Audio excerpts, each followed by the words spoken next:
우리 시간으로 오후 1시 1분부터 미국으로 수출되는 한국산 제품 전체에 25%의 상호관세가 부과되기 시작했습니다.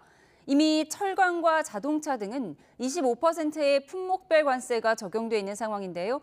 평택항에 나가 있는 취재기자 연결해 수출 현장과 산업계 분위기, 그리고 정부의 대응책까지 알아보겠습니다. 박기환 기자.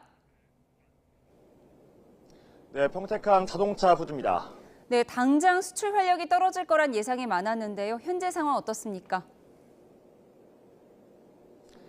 네, 지금 제 뒤에선 우리나라의 대표 수출품인 자동차를 배에 싣는 선적 작업이 한창 진행되고 있습니다. 지난해 역대 최대 수출 성과를 냈을 때와 마찬가지로 지금도 분주하게 돌아가는 모습인데요. 하지만 당장 현실화한 미국의 관세 조치로 인해서 이곳의 공기 자체는 무겁게 가라앉아 있습니다. 실제로 오늘 이곳에서는 국산 자동차를 선적한 길이 200m 이상 규모의 배 7척이 수출길에 나섭니다. 오전에는 자동차 6천여 대를 실은 배가 미국으로 향했는데요. 이 선박에 실린 차들은 이제 미국에 도착함과 동시에 모두 25%의 관세를 부과받게 됩니다.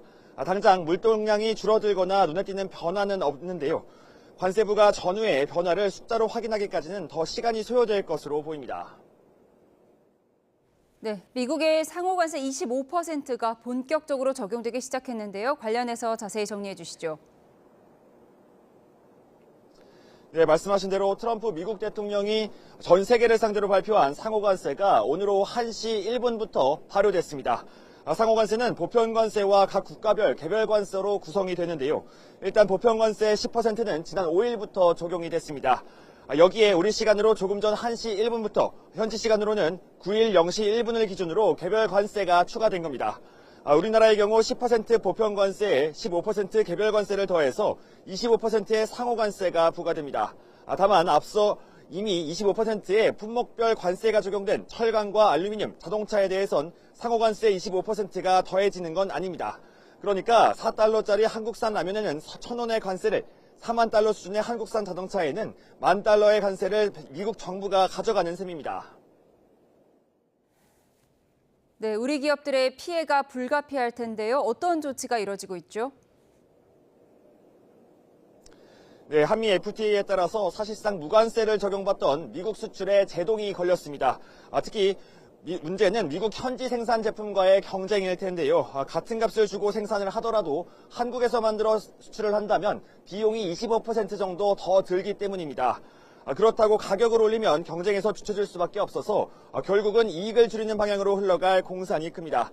그나마 미국에 공장이 있다면 피해가 덜할 수 있겠죠.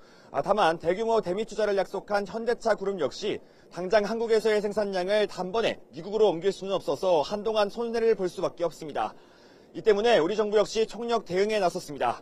지금도 정인교 통상교섭본부장이 워싱턴 DC를 찾아서 미국 무역대표부와의 협의를 이어가고 있습니다.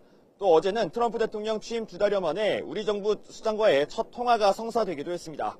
트럼프 대통령이 한덕수 대통령 권한대행과의 통화에서 알래스카 가스전 투자와 방위비 분담 등을 협의했다고 밝혀서 관련 논의가 미국 관세에 대응할 수 있는 수단이 될 수 있을지도 주목됩니다. 여기에 안덕근 산업부 장관도 오늘 국회 상임위에서 조선 분야 협력을 중요한 협상 카드라고 지목하기도 했습니다. 지금까지 평택항 자동차 부대에서 YTN 박경입니다.